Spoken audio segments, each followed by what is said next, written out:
I think so many times we don't consider the expanse of God's kingdom. It isn't just here.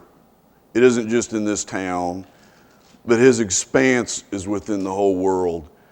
And although most times we don't really suffer persecution for worshiping Christ, but I tell you this, that day's coming. That day's coming. But so many in the world right now understand that. That's come for them. And they're willing to give it all for Jesus. What a testimony. Let's go to the Lord in prayer. Father, I'm thankful that you do miraculous physical healings. But Lord, so much greater are the spiritual healings that you do. That all of us were undeserving. All of us lived as enemies to you. And yet you died for us. And you gave us a way of salvation. The only way of salvation. Lord, be with us now as we open your word. Give us eyes to see and ears to listen and touch our heart, Lord, with your spirit. In Jesus' name, amen. Okay, we're going to continue on in Genesis. I want to read the Bible text first, Genesis 2, 1 through 7, and then 20 through 23.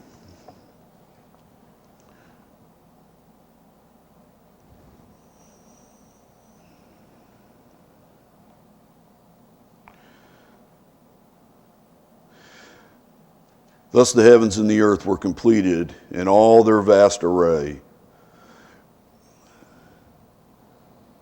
You know, that verse is incredible. I'm just going to break out here for a minute. We've looked at just a smidgen of all that he's done. But here the scripture tells us the heavens and earth were completed in all their vast array. And it's just incredible. By the seventh day, God had finished the work he had been doing. So on the seventh day, he rested from all his work. And God blessed the seventh day and made it holy, because on it he rested from all the work of creating that he had done. This is the account of the heavens and the earth when they were created.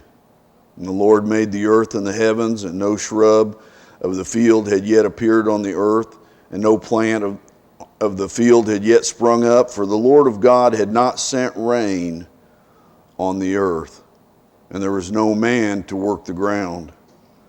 But streams came up from the earth and watered the whole surface of the ground.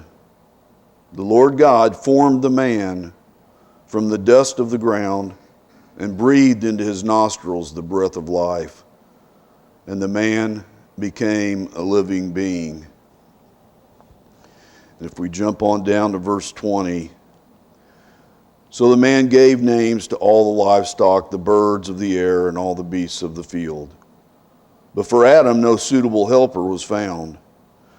So the Lord caused the man to fall into a deep sleep, and while he was sleeping, he took one of the man's ribs and closed up the place with flesh.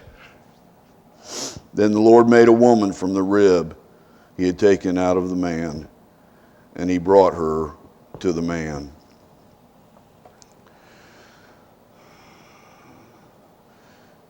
You know, you've heard it said, and I'm not sure it's biblical, that God looked at man and he said, well, okay. And then he made woman and he said, okay, I got it right this time. I know that's just forget that. That's not, whatever. Having read that scripture, and this is pretty theologically profound.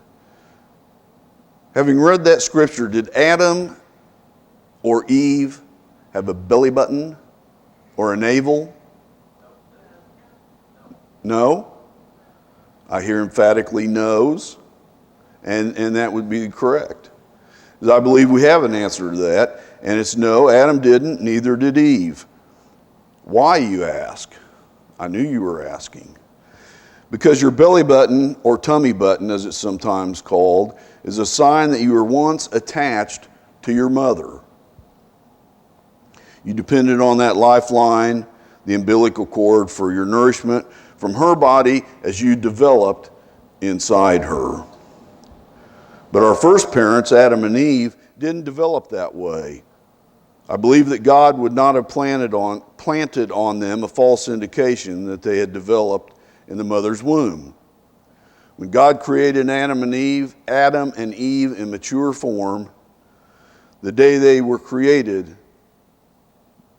they might have appeared to be, say, 30 years old. But God didn't want or need to create the appearance of a false history any more than the mature trees created by God would have growth rings initially. These are things that would develop in their offspring as a result of processes later on. Here's a cool thing. What's more, this would be a tremendous testimony to God's creativity. Ken Ham once put it this way: lack of a belly button on Adam and Eve would be one of the biggest tourist attractions in the pre-flood world. As the children and great-grandchildren would come up and say, "Why don't you have a belly button?" And you know they would, because they don't miss a thing, and nothing in that way has changed. And they would recount again and again to generation after generation how God had created them special by completed supernatural acts, and yet had designed them to multiply and fill the earth, that are equally a part of God's continuing care for what He created. We're going to do a little test here. I know you guys like tests. We do, however, have certain genetic traits. And I never heard of this one. Do you have the Achu syndrome? Does anybody know you have the Achu syndrome? I guess it's also called the photo sneeze reflex. If when suddenly exposed to light, you sneeze, usually 2 or 3 times. It's like exiting a dark movie theater into direct sunlight. Do we have any takers on that, or are you guys non-achus? Okay. This is going to be some group session things here. Have your pew neighbor give you a big smile and see if they have dimples. Okay? Raise your hand if you saw dimples. Dimples, dimples. Okay. We have some dimples going on. Look again. Do they have freckles?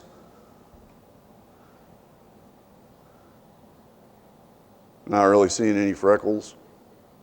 You're seeing, who are you seeing freckles with? Oh, I didn't say speckles, I said freckles. But Tanya, you saw, okay. Did I say that right? No. Tanya. Tanya Tucker? Okay. That's way before my time, so I don't even, Plus, I'm not a country music buff. Okay.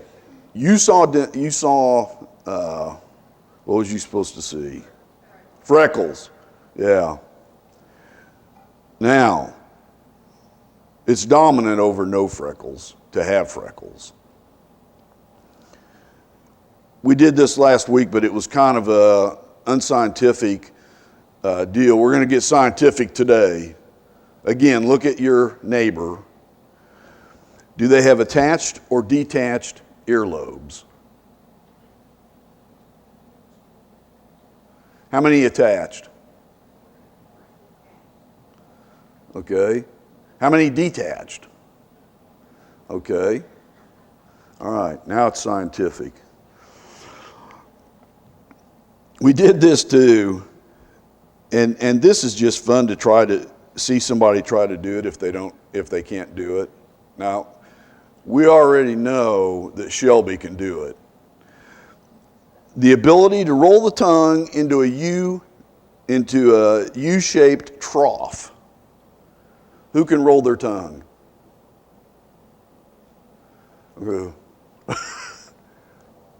Well, I can't do it, but it comes easily for some. But that's a genetic trait. You don't really think about that.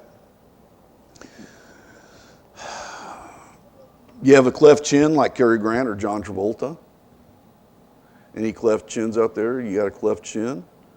Yeah, we got a few of them. Okay. Was you saying that Carol has a cleft chin? No. Oh. Well, you'll have to shave your beard so we can see it sometime. Curly hair, wavy, or straight? Huh? Barely. Well, that works too. These are all visible genetic traits God created in us. And we're somewhat different. Like I said, when I was in that college biology class, I never really looked at attached, detached earlobes. Now, whenever I go up to somebody, I'm like, detached. Oh, attached. I don't know that it really matters. Can't you wear earrings even if they're attached? Sure, okay. Sounds good. Here's the deal. We've gone through all the nonsense things there, which aren't really nonsense, but a human body in and of itself doesn't make a person. You're so much more than that. Oh, I was going to ask you, and this is my last question. How many of you had the special gift of God to be beautiful? Okay, just 2 of you. Well, that's ridiculous because you're all beautiful. And everybody gets a car. Oh, that's Oprah. Forget it. But the thing is, in God's eyes, and that's the one that really matters, we're beautiful. We're creations of Him. You're a person with thoughts, ideas, feelings, and memories. So much more than just the physical aspects. You don't live by instincts like animals. Your actions are usually a response to your thoughts, your beliefs, your memories, and hopefully as a child of God, the Holy Spirit is guiding you through this journey of life. Your soul is stamped with the likeness of God. Being created in God's image doesn't mean that God has a human body that looks like a man. The Bible tells us that God is spirit, and it is the likeness of God that's reflected in our inner being. Our thoughts, feelings, desires, attitudes, and decisions. This likeness of God causes us to be able to love, care for, and sacrifice for others. And this we're going to get into next week. But sadly, because of sin, we live in a world that is now filled with evil. And if you're a Christian, you've been freed from the bondage of sin. You have the ability to choose right or wrong.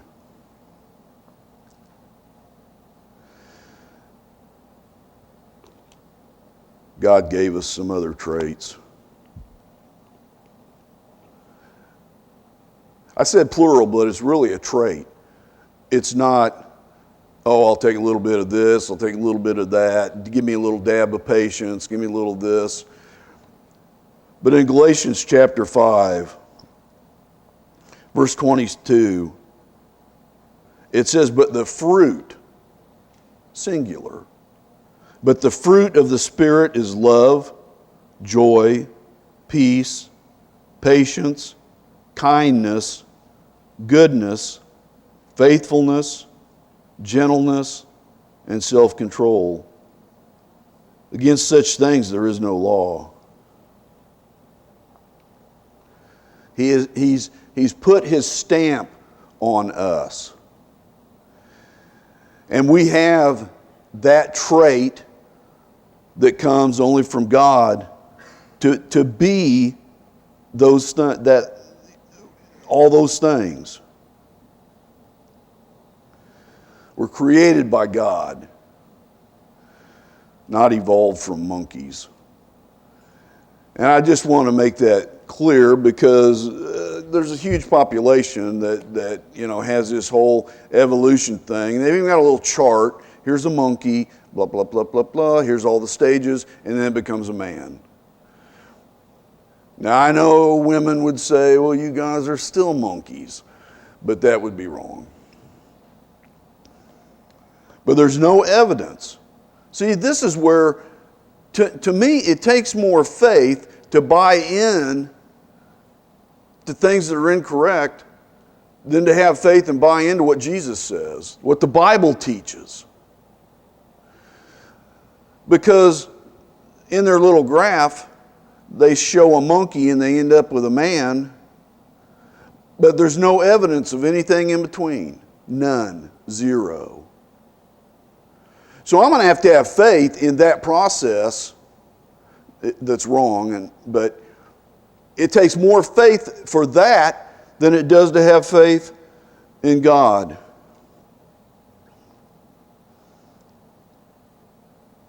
Why, you may ask, did God make me?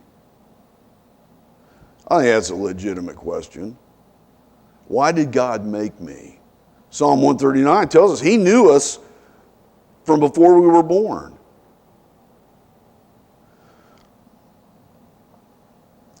What's my purpose for being alive? Now, in that clip from Voice of the Martyrs that Ed showed, the woman in Iran, her purpose seemed to be to give her life for Allah, not the God we worship, but Allah. And that seemed to be what her goal in life was. But really the answer is rather simple. The Bible tells us that the reason God made you is so you could bring glory to him. Through your life and experience, joy in a relationship with him, both here on this earth and eternally in heaven. See, so many times we emphasize the fact that this is what it'll take to get you to heaven.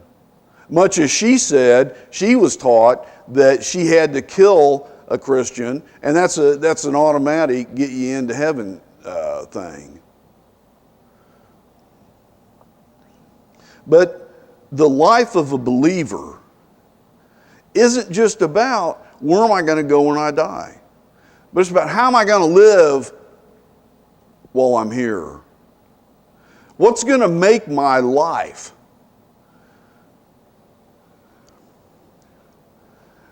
Now, God never said it was going to be all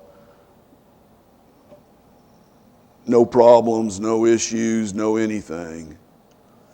But I tell you what, to have him who walks through whatever the situations life brings with me, I don't go alone, ever. And if you're a child of God, you don't go alone, ever.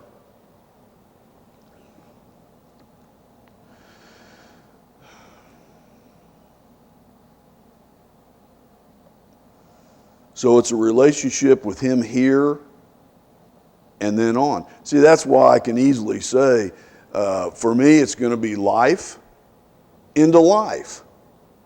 It's going to be life here, drawing breath on earth, and it's going to be life in heaven to be with him. And we could do a whole another deal, and I'm not going to go there, but I'm just going to say a lot of people look at Christians and they're like, man, you guys are downers, you know. You really don't know what's going on. You really don't know what living is. I would say to them, you don't really know what living is. I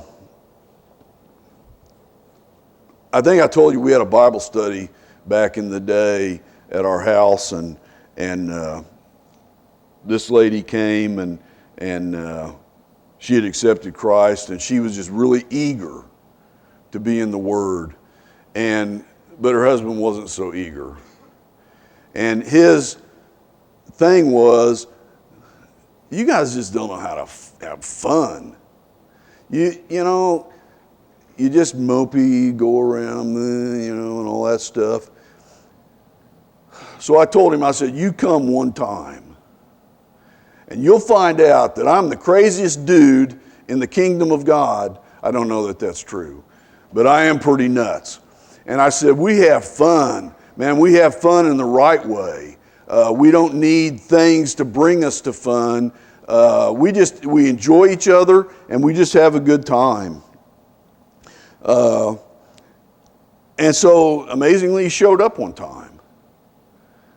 And he seemed to be thinking everything was okay. And after the meeting, he said, boy, you guys are okay. He goes, you do know how to have fun. And I said, you bet. You better believe we know how to have fun in the proper way. But I really think that God infused us with the ability for humor, to have fun, to enjoy each other's company, all those things that make up life. Now I can go here and take this substance and think it's going to, you know, make life a little zippier. Or I can go to this substance and think that's going to bring goodness and fun to life. And we're going to break this down more because this is really important. What things we see initially that, man, this is cool. And it isn't very long and it's not so cool. But we'll talk about that later on. Psalm 48:14 says, for this God is our God, forever and ever. He'll be our guide even to the end. Always with us, always guiding us. He just asks us to do what? To follow. You just follow. You follow me.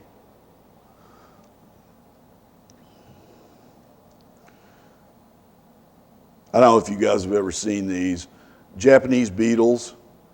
Japanese beetle. Yeah, Japanese. I was thinking of the group. Hey, man, the Japanese beetles. But no, there's Japanese beetles. We never had them before. And I sprayed them with 7, and they laughed. I don't know if you've ever heard a Japanese beetle giggle. But, you know, they're like, that ain't nothing. So I got these bags that has some kind of, the word's escaping me. But it draws them in. And I was walking this bag with this little disc on there, and here they come. It's like, it was crazy. I've never seen anything like that. I almost couldn't even get the bag hung. But I hung the bag finally, and man, here's all these Japanese beetles coming in, and they end up working their way down in the bottom of the bag, and then they can't get out. But they were so attracted that, like I said, I barely got the chance to hang it up. And here they're coming in droves. Now, I read one thing that says you don't want to do that because you're bringing more beetles in. I don't think so. I think it's you have more than you think you have. And so, I put 2 of the bags up. Jesus, oh, by the way, Japanese beetles aren't homies. They came from Japan when we shipped something from there over to here. Now all of a sudden we got Japanese beetles. I don't know. They're fierce. They're fierce. If we use that, and Jesus wants to draw us in. He wants to draw all the people in. Now you can decide if you want to go or not go. But he wants to draw us in, and he wants us to be fierce in our seeking him. Not just I don't know. Want to go to church today? Well, I don't know. Say, yeah, man, I want to go and I want to worship God. He wants us to be radical. He wants us to be fierce in our love for him, in our response to him.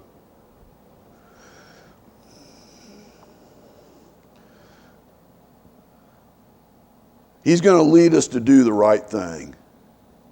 How many of you have found the right thing to always be easy? Yeah, I never have. It's hard. And yet he tells us to do it even when it is hard. To be his follower. 1 Timothy 4:8 says, for physical training is of some value. Now, see, I can buy into that because I don't really think physical training is, it's something. Ben knows about physical training.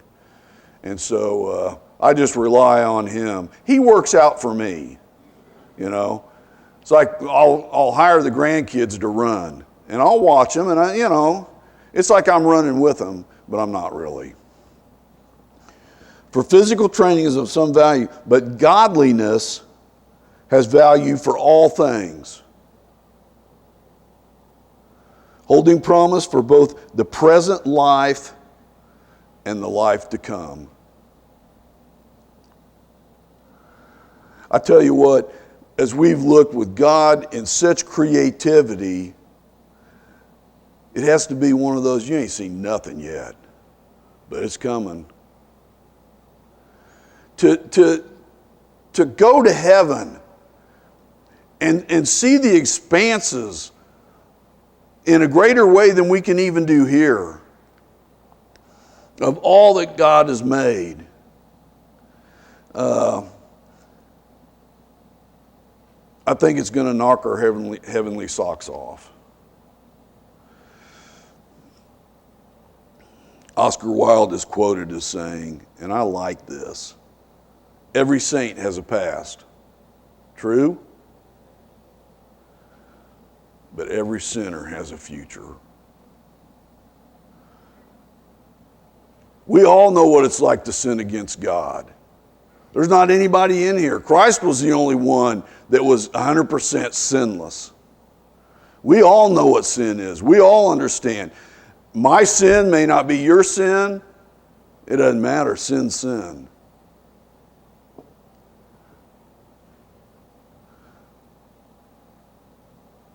But every sinner has a future if you choose to take that path.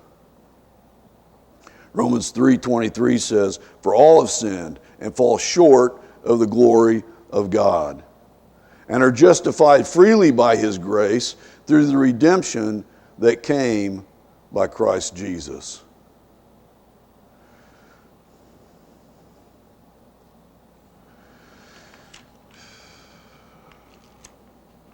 So many people, and I've been there, I know the drill, walk around with such a burden of sin. And it's not always just the burden of the sin, but it's the guilt of sin.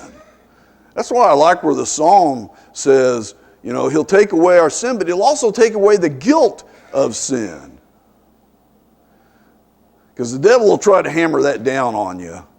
Oh yeah, you got to be nuts if you think God's going to forget about that one. But he does. So you always have to be cautious with this, because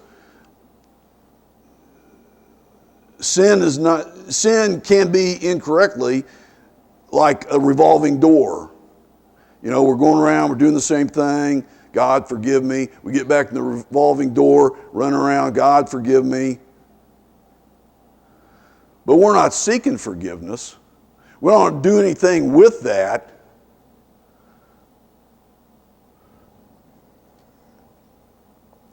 What a burden to carry sin and the guilt of sin around. And there's no other place I can tell you that you can get rid of that. Nobody. You can go through therapy all you want to, and I'm not saying therapy's bad, but it's not going to get rid of your sin, and it's not going to get rid of your guilt of sin. But Christ will. And you say, what would it be an abundant life? An abundant life would be to be released from that burden. I think I asked you this a few weeks ago. Have you ever seen read or seen Pilgrim's Progress?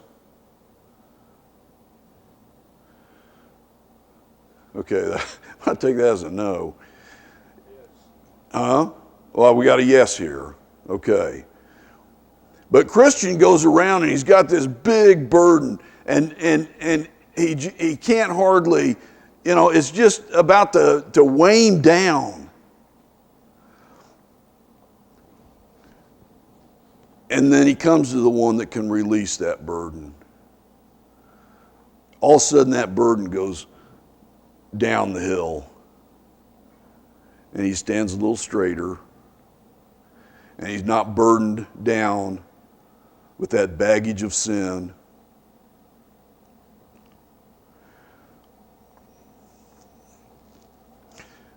You know, when it gets down to it, I don't care what your sin is. I know what my sin's been. I don't need to know, because all I know is God can release you from that. That's an abundant life. That's someone that'll take something you can't give away to anyone else, or get rid of it to anyone else, except to Him. You say, Lord, man, I've drugged this thing around for so long. I don't want to keep dragging it around. I want to be free from it. And there's only the freedom that He provides, that He can give. And after that, you stand a little taller. You feel a little less burdened, because you gave your burden to someone. I really dig that video. Can't even think of her name now. But at the end of the video, she says, I know God exists because I talked to Him this morning. I happen to know that too, but I haven't done my video yet.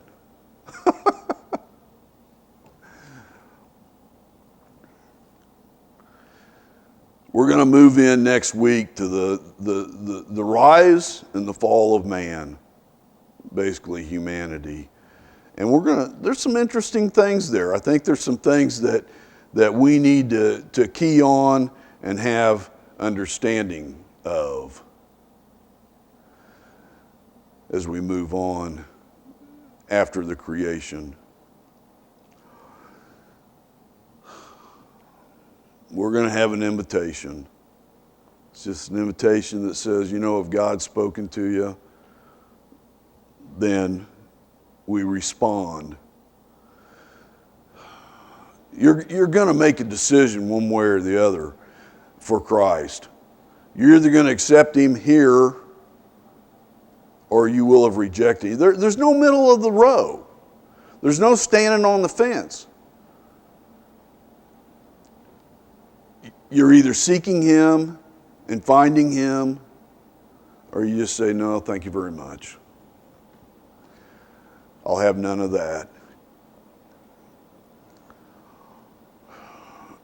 Let's go to the Lord in prayer. Father, you give us wisdom, you give us understanding. You've taken in us a heart of stone and you've made it a heart of flesh. You've given within us a desire to want to follow after you, to want to seek you out, to have a relationship with you that all of a sudden, life makes sense. It gives us someone to be with us through the hard times, and it gives us someone to be with us through the good times. But the ability to go through either one. Lord, we just pray that you might speak to those that need a relationship with you. In Jesus' name, amen. Let's stand and sing. Where are we singing?